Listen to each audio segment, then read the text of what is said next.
नमस्कार प्रिय मित्रों, एक बार फिर आपका स्वागत है हमारे इस YouTube चैनल ज्ञान गंगा सागर में। प्रिय मित्रों, आज फिर हम एक नई कहानी लेकर उपस्थित हैं आप लोगों के समक्ष। आज की जो कहानी है बहुत ही मोटिवेशनल है। आज हम बात करेंगे कि माता सीता के कितने भाई थे। जी हाँ प्रिय मित्रों, यह बात बहुत कम लोगों को मालूम होगी। इसका उल्लेख भी रामायण में कम मिलता है। लेकिन उससे पहले आपसे हमारा निवेदन है, आप अगर हमारे चैनल पर नए मेहमान दर्शक बंधु बनकर आए हैं तो कृपया करके हमारे चैनल को सब्सक्राइब कीजिए और बेल आइकन को प्रेस कर दीजिए, जिससे आने वाली वीडियो सबसे पहले आप तक पहुंचे, क्योंकि आपका एक सब्सक्राइब हमारे लिए बहुत ही महत्व रखता है। प्रिय मित्रों, कोई भी कहानी हो, कोई भी प्रसंग हो, उसे पूरा अवश्य सुनना चाहिए, तभी कुछ ज्ञान प्राप्त होता है। तो बने रहिए हमारी वीडियो की समाप्ति तक। आपका ज्यादा समय न लेते हुए चलते इस कहानी की तरफ। माता सीता मिथिला के राजा जनक की ज्येष्ठ पुत्री थी, इसलिए उन्हें जानकी भी कहा जाता है। कहते हैं राजा जनक को माता सीता एक खेत से प्राप्त हुई थी, इसलिए उन्हें धरती पुत्री भी कहा जाता है। लक्ष्मण, भरत, शत्रुघ्न इन तीनों भाइयों की पत्नी माता सीता की बहनें थी। जी हाँ प्रिय मित्रों, अगहन मास की शुक्ल पक्ष पंचमी को भगवान श्री राम तथा जनक पुत्री जानकी सीता का विवाह हुआ था। तभी से इस पंचमी को विवाह पंचमी के पर्व के रूप में मनाया जाता है। विवाह के समय ब्रह्म ऋषि वशिष्ठ एवं राजर्षि विश्वामित्र मौजूद थे। वहां पर कहा जाता है कि उनका विवाह देखने को स्वयं ब्रह्मा जी आए थे। विष्णु एवं रुद्र ब्राह्मणों के भेष में आए थे। दूसरी ओर सभी देवी देवता विभिन्न भेषों में बैठे थे। चारों भाइयों में भगवान श्री राम का विवाह पहले हुआ था। विवाह का कार्य चल रहा था। उसी बीच कन्या के भाई द्वारा की जाने वाली रस्मों की बारी आई। इस रस्म में कन्या का भाई कन्या के आगे आगे चलते हुए लावे का छिड़काव करता है।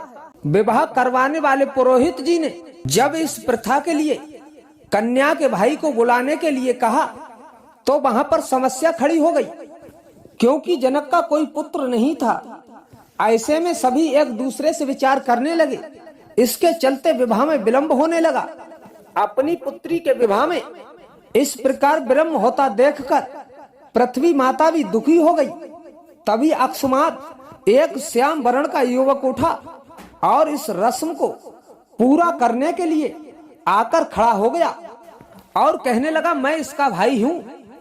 दरअसल वह युवक कोई और नहीं था, स्वयं मंगल देव थे, जो भेष बदलकर नवग्रहों सहित श्री राम का विवाह देखने को वहां मौजूद थे। प्रिय मित्रों, माता सीता का जन्म पृथ्वी से हुआ था और मंगल भी पृथ्वी पुत्र थे। इस नाते से वे सीता के भाई हुए। इसी कारण पृथ्वी माता के संकेत से वेश विधि को पूर्ण करने के लिए आगे आए। इस रस्म को निभाने को आता देख राजा जनक दुविधा में पड़ गए। जिस व्यक्ति के कुल गोत्र एवं परिवार का कुछ अता पता तक नहीं, उसे वे कैसे अपनी पुत्री के भाई के रूप में स्वीकार कर सकते हैं। उन्होंने मंगल से उनका परिचय एवं कुल गोत्र पूछा। राजा जनक के संतुष्टि के लिए मंगल देव ने कहा, हे राजन, मैं अकारण ही आपकी पुत्री के भाई का कर्तव्य पूर्ण करने को नहीं उठा हूँ। मैं इस कार्य के सर्वथा योग्य हूँ।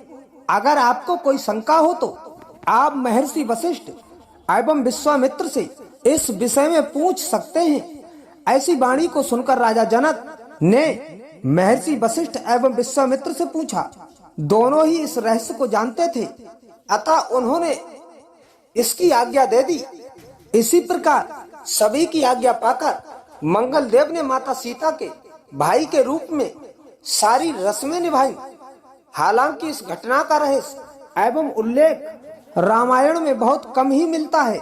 प्रिय मित्रों, तो कैसी लगी आज की कहानी हमें कमेंट बॉक्स में अवश्य बताएं। मिलते हैं नेक्स्ट वीडियो में, तब तक के लिए जय श्री कृष्ण, जय श्री श्याम।